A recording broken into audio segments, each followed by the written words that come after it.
Bismillahirrahmanirrahim. Assalamualaikum warahmatullahi wabarakatuh.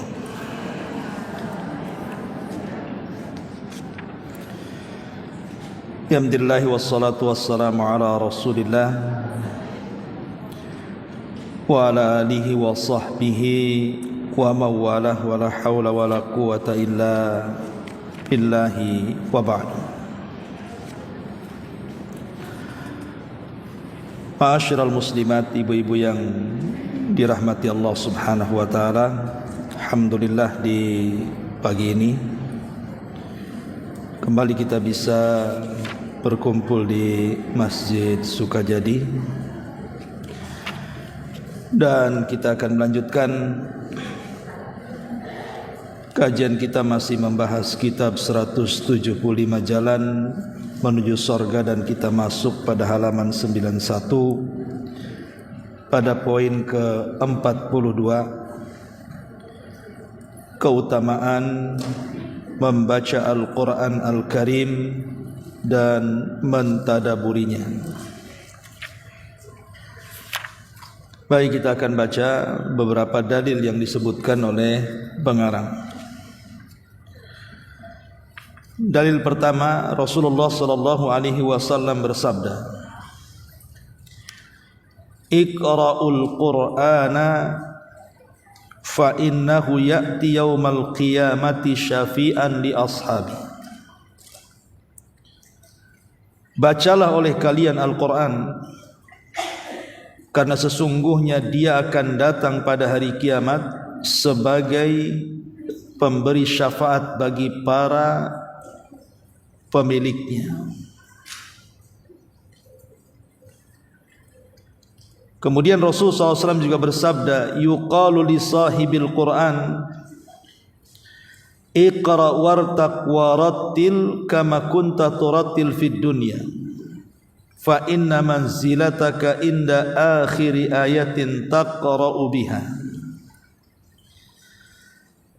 Akan dikatakan kepada pemilik Al-Quran, bacalah, naiklah, tartilkan bacaan sebagaimana kamu dahulu mentartilkan bacaan di dunia.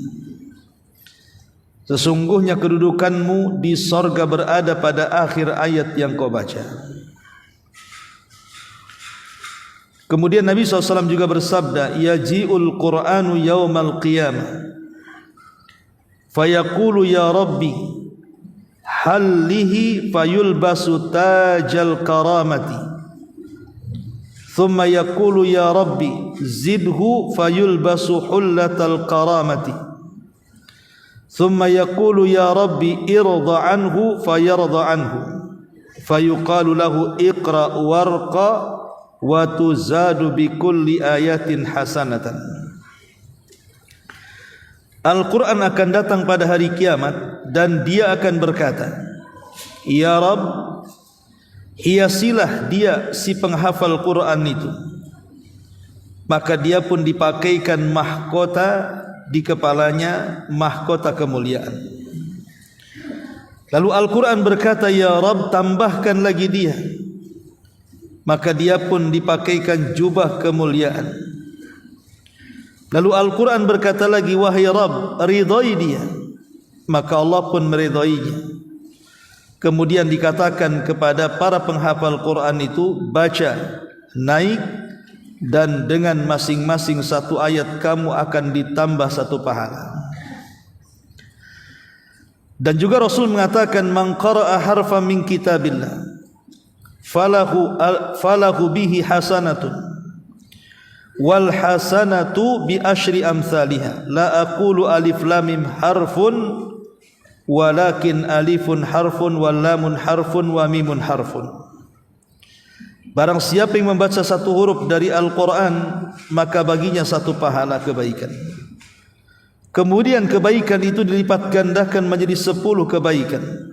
Aku tidak mengatakan alif lam mim adalah satu huruf, bahkan alif satu huruf, lam satu huruf, dan mim satu huruf. Perhatikanlah, semoga Allah merahmatimu. Berapa ribu ayat yang ada di dalam Al-Quran, dan berapa ratus ribu huruf yang ada di dalam ayat-ayatnya. Pahala pembacanya begitu sangat agung. Ini semua menunjukkan betapa luas karunia Allah dan betapa besar kebaikannya. Allah berfirman, "Qul bi fadlillahi wa bi rahmatihi fabidzalika falyafrahu huwa khairun mimma yajma'un." Katakanlah, dengan karunia Allah dan rahmatnya hendaklah dengan itu mereka bergembira. Karunia Allah dan rahmatnya adalah lebih baik dari apa yang mereka kumpulkan dari dunia. Baik, ma'asyiral muslimat yang dimuliakan Allah Subhanahu wa taala. Bab ini menjelaskan kepada kita di antara jalan menuju surga adalah dengan membaca Al-Qur'an, mengamalkan Al-Qur'an dan mentadaburi. Kita tahu bahwa Al-Qur'an ini adalah mukjizat langit. Bahkan satu-satunya mukjizat yang Allah Subhanahu wa taala turunkan kepada Rasul kita yang langgeng sampai kiamat dibangkitkan. Bahkan keautentikan Al-Qur'an itu terjaga sejak diturunkan sampai hari ini, bahkan sampai kiamat. Quran itu tidak ada perubahan sama sekali. Beda dengan kitab-kitab langit sebelumnya. Ya, memang sebelum Quran ada Taurat, ada Zabur, ada Injil, betul. Tetapi kitab-kitab sebelum Al-Quran itu sudah tidak murni lagi. Apalagi Injil yang memiliki banyak versi, sampai 40 lebih versi, walaupun yang disepakati 4. Tetapi satu kitab Injil dengan yang lainnya itu terkadang kontradiktif, sehingga untuk menjadikan solusi itu agak sulit. Berbeda dengan Quran yang tidak ada perubahan sama sekali. Kemudian dari segi turunnya juga berbeda. Kalau kitab-kitab yang lain seperti Taurat, Zabur dan Injil itu turun sekaligus, tetapi Al-Quran itu tidak turun sekaligus, tetapi diangsur. Satu ayat turun, nanti besok lagi satu ayat turun, sampai 23 tahun. 13 tahun di kota Mekah dan 10 tahun di kota Madinah, baru rampung Quran itu sempurna turun ke bumi. Tentu ada faedahnya. Kenapa Al-Quran tidak turun secara langsung 30 juz ke tangan Nabi? Tidak seperti Taurat yang turun langsung ke tangan Nabi Musa, atau Zabur yang turun langsung ke tangan Nabi Daud, ataupun Injil yang turun langsung kepada Nabi Isa. Tapi Quran ini dicicil bahasa kitanya. Satu ayat, satu ayat, satu ayat disesuaikan dengan peristiwa dan kejadian. Para ulama mengatakan, kenapa Al-Quran itu diturunkan secara angsur per angsur? Supaya tidak ada lagi sebuah persoalan kecuali sudah ada jawabannya dalam Quran. Karena setiap peristiwa dan kejadian dari sejak turun Al-Quran sampai hari ini, bahkan sampai kiamat dibangkitkan, itu akan ada kemiripan, sehingga jawabannya pun ya kurang lebih di situ. Kenapa Al-Quran itu kitab yang sempurna dan paripurna? Setiap hajat manusia terpenuhi dalam Quran. Makanya Allah Subhanahu wa taala mengatakan, fa in tanaza'tum fi syai'in farudduhu ila Allahi war Rasul. Kalau kalian bermasalah dengan sebuah permasalahan, kembalikan saja masalah itu kepada Allah, maksudnya kepada Al-Quran, dan kepada Rasulullah, maksudnya kepada sunnah-sunnah Nabi sallallahu alaihi wasallam.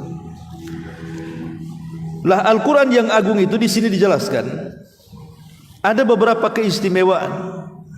Di antaranya hadis yang pertama, Nabi mengatakan, iqra'ul Qur'ana fa innahu ya'ti yaumal qiyamati syafi'an li ashabi. Bacalah Al-Quran, karena Quran itu kelak nanti pada hari kiamat datang menjadi syafaat bagi para pembacanya. Ibu-ibu yang dirahmati Allah Subhanahu wa taala, pada hari kiamat syafaat itu adalah sangat penting sekali, karena syafaat inilah yang akan menjadi penolong kita. Ada 3 perkara yang akan menyelamatkan kita pada hari kiamat. Pertama, amalan kita. Yang kedua, syafaat. Dan yang ketiga, rahmat. Tetapi yang paling banyak menolong manusia pada hari kiamat adalah syafaat. Bahkan orang-orang yang masuk neraka sekalipun, mereka bisa keluar dari neraka karena syafaat. Lah salah satu yang akan memberikan syafaat pada hari kiamat bagi kita adalah Al-Quran. Quran akan datang pada hari kiamat dan akan menghadap Allah, kemudian meminta syafaat bagi para pembacanya. Maka beruntunglah ibu-ibu yang gemar membaca Al-Quran. Ini yang pertama.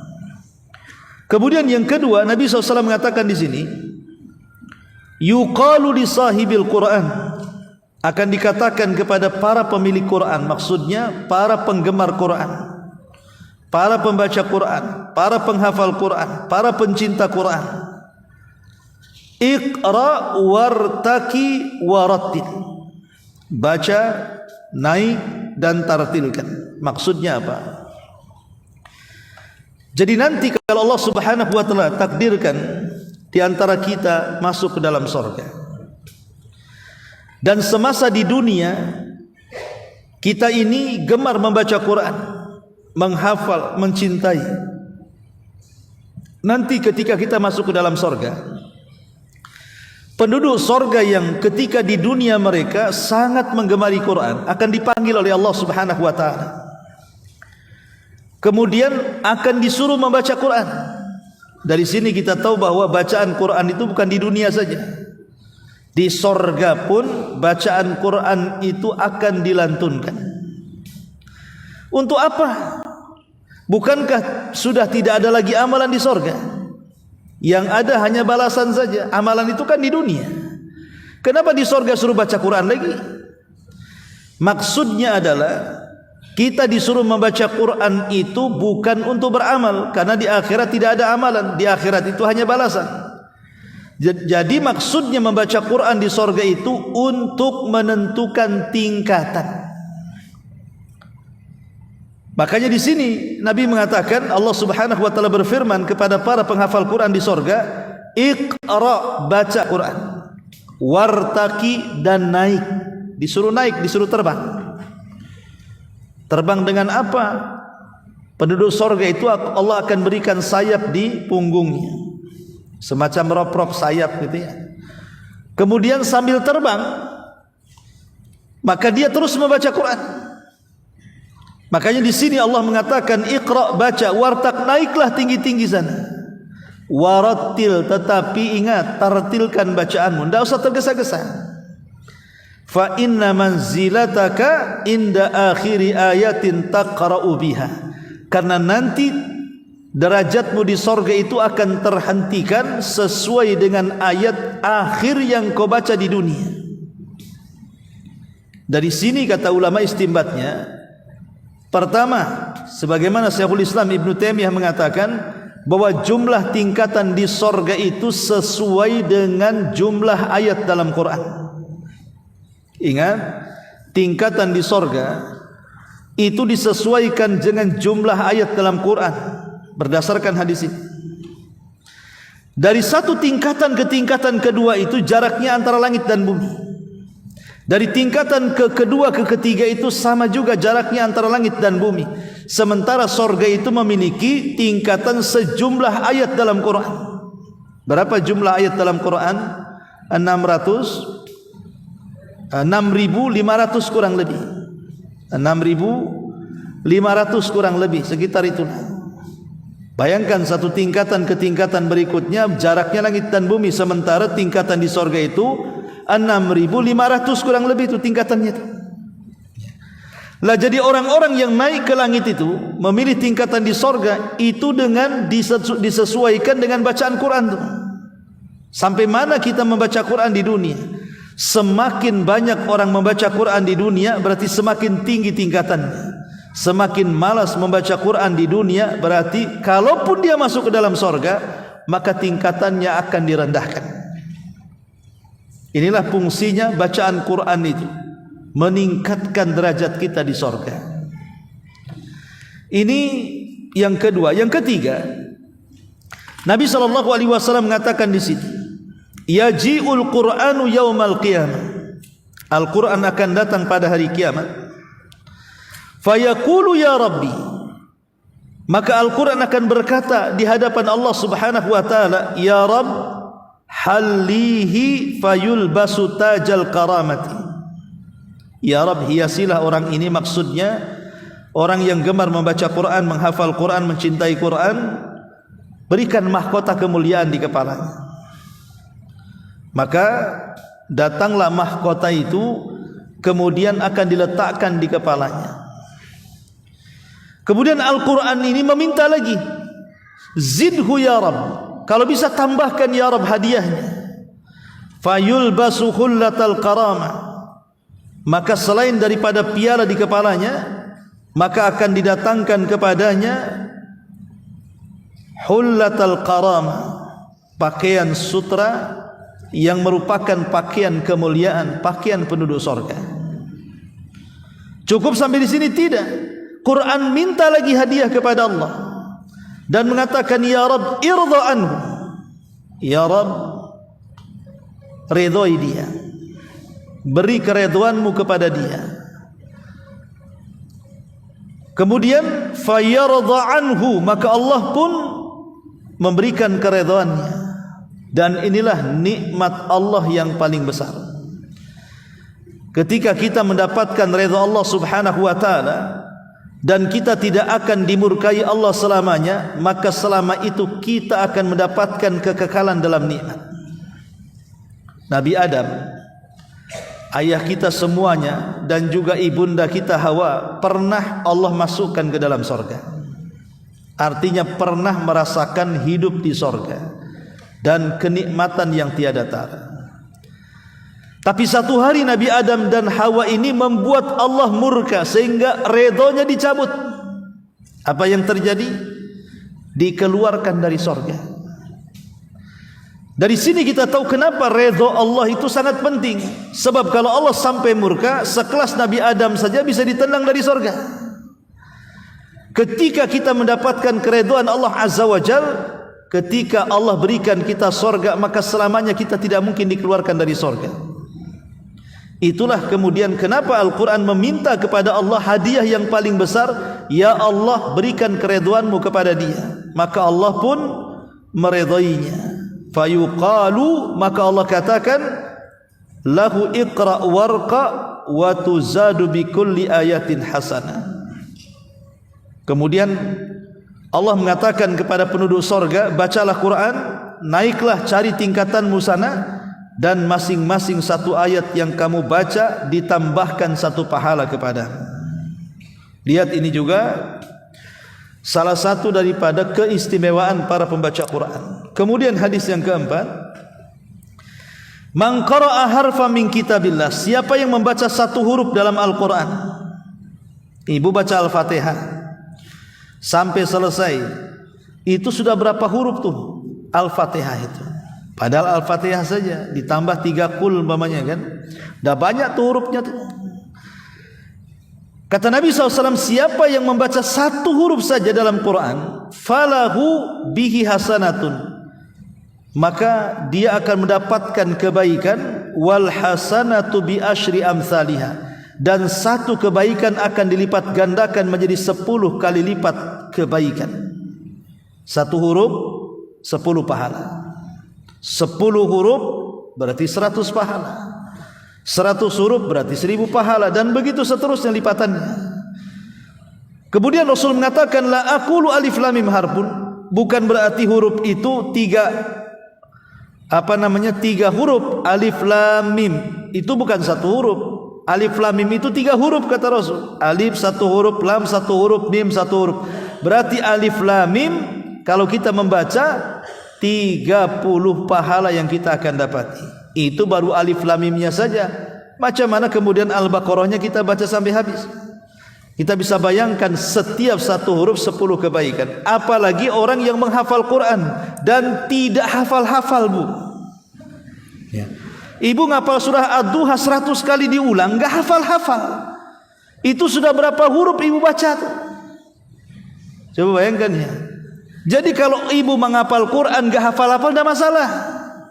Enggak usah kecil hati. Kenapa? Kalau dibaca sampai 100 kali qul huwallah itu berapa huruf ibu yang ulang-ulang tuh? Berapa puluh kebaikan coba? Jadi jangan mengejar target apalagi sampai putus asa. Aduh, Wadduha ini kapan selesainya ngapal nih, enggak selesai. Ingat, tujuan baca Quran itu mencari pahala, bukan mentarget hafalan. Ya. Supaya ketika kita ini bicara soal pahala, makanya tidak akan bosan mengulang-ulang, karena target kita mencari pahala. Dengan mengulang-ulang itu semakin banyak diulang, semakin banyak pahalanya. Walaupun tetap diusahakan harus sampai menghafal. Ini juga diantara kata pengarang di sini, kebaikan yang begitu banyak di sini. Itu semua karena rahmat dari Allah. Dan kalau Allah sudah memberikan rahmatnya dan karunia-Nya kepada kita, itu lebih baik dibandingkan dunia dan juga isinya. Baik ma'asyiral muslimat yang dimuliakan Allah Subhanahu wa taala. Nabi sallallahu alaihi wasallam itu sangat mencintai para pembaca Quran. Satu malam Nabi sallallahu alaihi wasallam keluar, biasa Rasul itu keluar tengah malam. Bukan begadang atau sibuk cari kuliner kayak ibu, enggak. Jadi Nabi SAW keluar malam-malam itu ingin menyaksikan masyarakatnya. Dan ingat, malam-malam dari rumah para sahabat itu, kota Madinah itu seperti suara tawon yang sibuk. Jadi kalau sudah tengah malam atau sepertiga malam, itu masing-masing dari rumah para sahabat itu terdengar suara tawon. Maksudnya suara orang yang membaca Quran. Saking hampir semua rumah membaca Quran, sehingga suaranya seperti tawon yang menggema di kota Madinah. Kalau kita masuk pedesaan gitu ya, kalau malam-malam yang nggak ada suara, paling jangkrik suaranya. Tapi kalau di zaman Nabi SAW betul-betul suara Al-Quran hampir setiap rumah. Makanya diistilahkan seperti suara tawon saking ramenya. Lah satu malam Nabi SAW keliling. Rupanya ada satu rumah memiliki suara Al-Quran yang paling indah yang Nabi SAW dengar. Saking indahnya membuat Rasul penasaran. Akhirnya Rasul berdiri di samping rumah orang itu. Saking indahnya membuat Nabi SAW tertegun sehingga merasakan kelezatan mendengar Quran, lupa kalau seandainya waktu itu terus berjalan dan hampir mendekati fajar.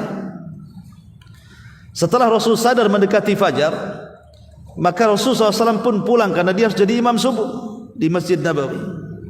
Tapi Rasul sudah tahu siapa pembacanya. Keesokan hari setelah sholat subuh, Nabi kemudian menghampiri orang yang semalam dia dengar bacaannya. Rupanya dia adalah sahabat Abu Musa al-Ash'ari radhiyallahu anhu. Dia dari kabilah Ash'ari Yaman. Dan kabilah Ash'ari di zaman Rasul terkenal dengan suara Qur'annya. Sampai kalau mereka berada di pasukan walaupun gelap, Rasul tahu, oh di sana orang-orang Ash'ariyun sedang duduk-duduk. Kenapa? Karena kebiasaan orang-orang kabilah Ash'ariyun di zaman Rasul, kalau malam mereka suka melantunkan Quran. Makanya Rasul tahu walaupun mereka duduk gelap-gelap, tidak ada lampu, Rasul bisa menebak, oh di sana kabilah Ash'ariyun duduk-duduk katanya. Saking Rasul sudah tahu bahwa orang-orang Ash'ariyun itu suka membaca Quran. Ya. Lah salah satu orang yang dari kabilah Ash'ariyun itu namanya Abu Musa al-Ash'ari, yang didengar suaranya itu sama Nabi. Jadi selepas subuh Nabi memanggil Abu Musa al-Ash'ari dan mengatakan, ya Aba Musa, maaf ya, semalam aku mendengar suaramu. Begitu indah sekali kau membaca Quran. Abu Musa al-Ash'ari radhiyallahu anhu kan tidak tahu kalau Nabi SAW mendengarkan di samping rumahnya. Apa kata Abu Musa? Ya Rasulullah, kalau seandainya aku tahu bahwa semalam engkau berdiri di samping rumahku, tentu akan kubaguskan lagi itu bacaanku. Bacaan semalam itu masih standar itu katanya. Kalau ku tahu kau mendengarkan bacaanku, aku akan perbagus lagi bacaanku katanya. Maka Rasulullah SAW mengatakan, ya Aba Musa, la sautuka kamizmar min mazamiri ali Daud. Wahai Aba Musa, suaramu bagaikan suara taranum Daud ketika membaca Zabur. Karena Nabi Daud itu salah satu mukjizatnya adalah memiliki suara indah. Dia memiliki 70 suara ketika membaca Zabur. Itu Nabi Daud itu. Jadi dari satu suara kalau berpindah ke suara kedua itu lebih indah. Dari suara kedua ke ketiga itu lebih indah lagi. Sampai 70 suara, kita bisa bayangkan tuh. 70 suara, di mana satu ke suara berikutnya jauh lebih indah. Sampai burung-burung itu, kalau Nabi Daud membaca atau taranum dengan Zabur di perbukitan, maka burung-burung akan datang dari mana-mana. Saking khusyuk mendengarkan sampai lupa makan minum, sampai jatuh pingsan. Itu burung tuh. Ya, sama dengan anak-anak kalau depan PlayStation loh. Dari pagi sampai sore kan lupa makan, lupa minum ya. Tahu-tahu sakit aja anak tuh. Lah jadi saking khusyuknya burung itu terkadang jatuh, terkadang mati. Saking menikmati suaranya. Akhirnya gunung di sekitarnya cemburu. Kenapa kemudian burung-burung itu bisa berkicau mengikuti taranumnya, Zaburnya Daud? Maka gunung-gunung protes kepada Allah Azza wa Jalla dan mengatakan, ya Rabb, kenapa kau izinkan burung-burung itu berkicau bersama suara Zabur? Kenapa kau tidak izinkan kami juga untuk bertasbih mengikuti suara Zabur? Maka Allah mengatakan, kalau begitu ku izinkan.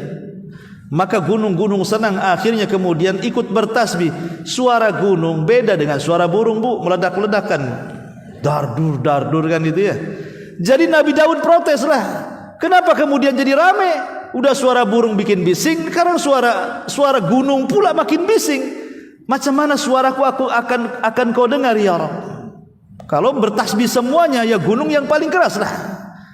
Akhirnya kemudian Allah turunkan Jibril membawa Nabi Daud ke sebuah sumur yang sangat dalam gitu ya, sampai ke dasar bumi. Kemudian diambilnya satu batu. Batu itu suruh diperdengarkan ke telinga Daud. Rupanya ada suara yang sedang bertasbih. Rupanya di balik batu itu ada binatang. Kata Jibril, ya Daud, kalau seandainya binatang di perut bumi ini bertasbih, Allah tahu. Sementara engkau bertasbih di atas bumi, tentu Allah lebih mendengar. Kenapa kau kecewa dengan tasbihnya burung dan gunung bersamamu? Makanya Allah mengatakan dalam Al-Quran tentang tasbihnya burung-burung dan juga gunung-gunung bersama Nabi Daud alaihi salatu wassalam. Kisahkan dalam Quran kisahnya ya.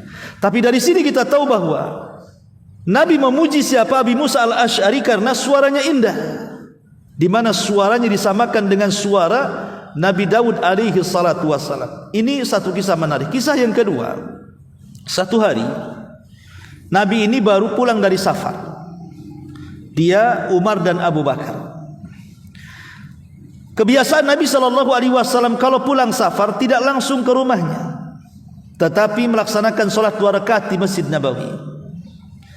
Sebelum masuk masjid, tiba-tiba Nabi SAW di balik tiang mendengar suara merdunya orang yang membaca Quran. Sehingga kemudian Nabi menghentikan Abu Bakar dan Umar dan mengatakan, tidakkah kau dengar ini suara siapa?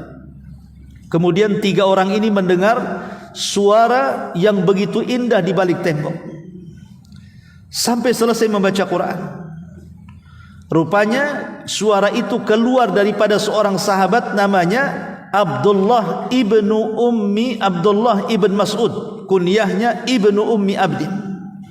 Kata Nabi SAW kepada Abdullah, kepada Umar dan Abu Bakar, kalau engkau ingin mendengarkan bagaimana suara Jibril saat menurunkan wahyu kepadaku, seperti inilah suaranya. Maksudnya seperti suaranya Ibnu Ummi Abdin atau dikenal dengan Abdullah ibn Mas'ud.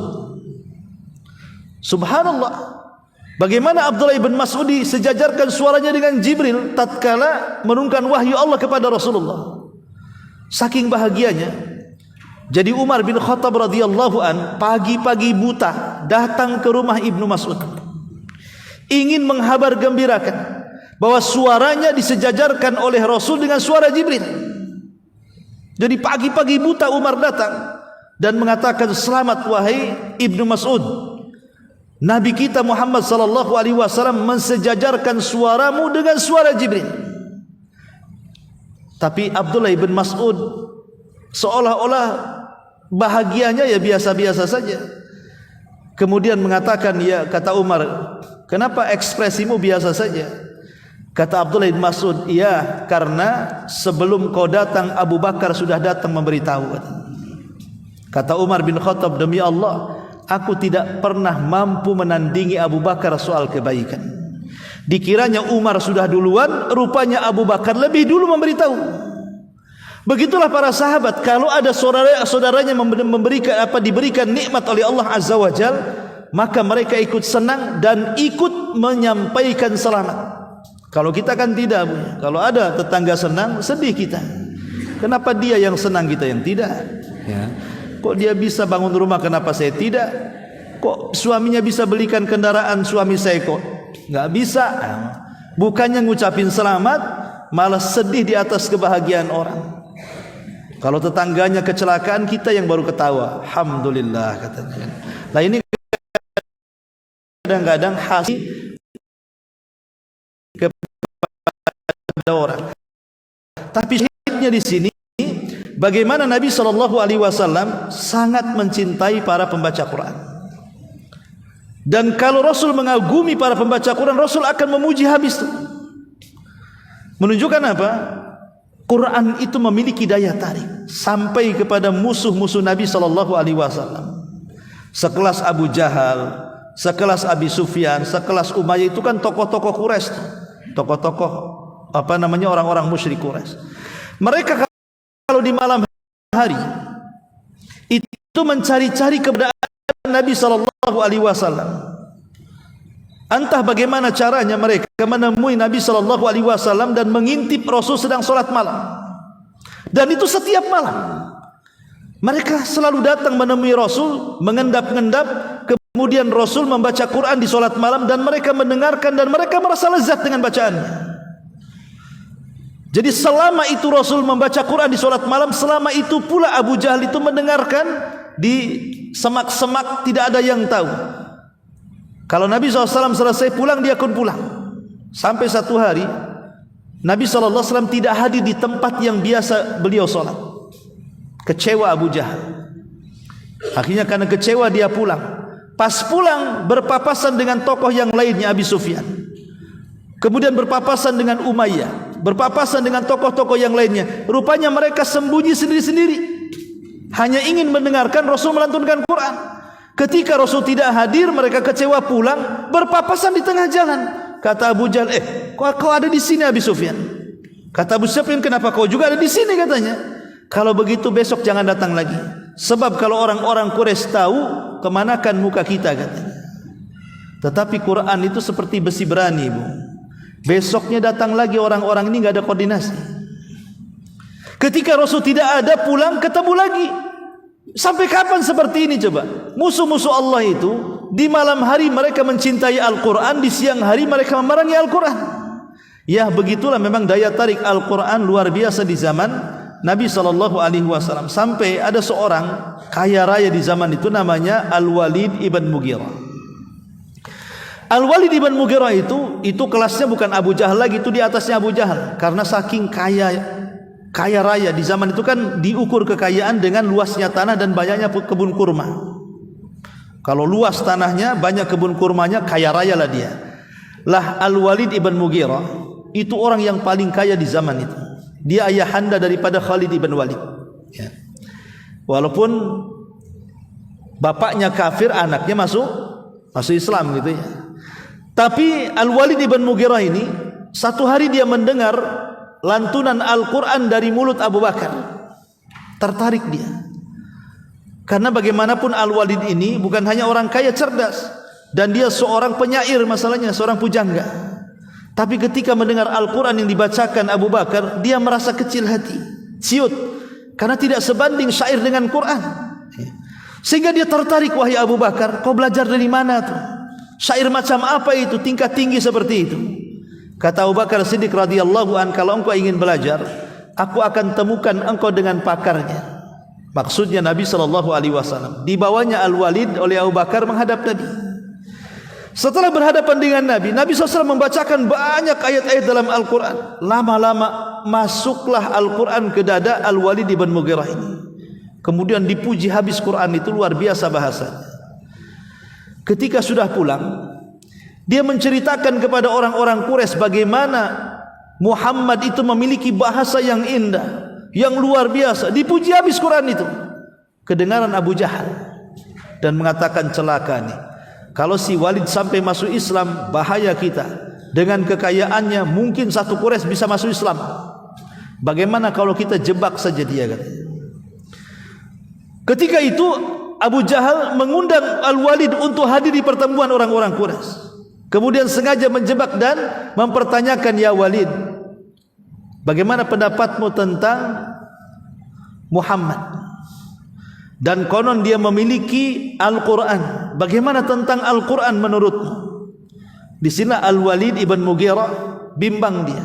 Kalau dia membela Quran, secara otomatis pasti Abu Jahal akan menguasai orang-orang Quraisy untuk mencemoohnya. Sementara Al-Walid itu orangnya sangat ingin berkuasa, tamak dengan kekuasaan. Kalau sampai kemudian dia memuji Al-Quran, orang-orang Quraisy pasti akan mencela dia.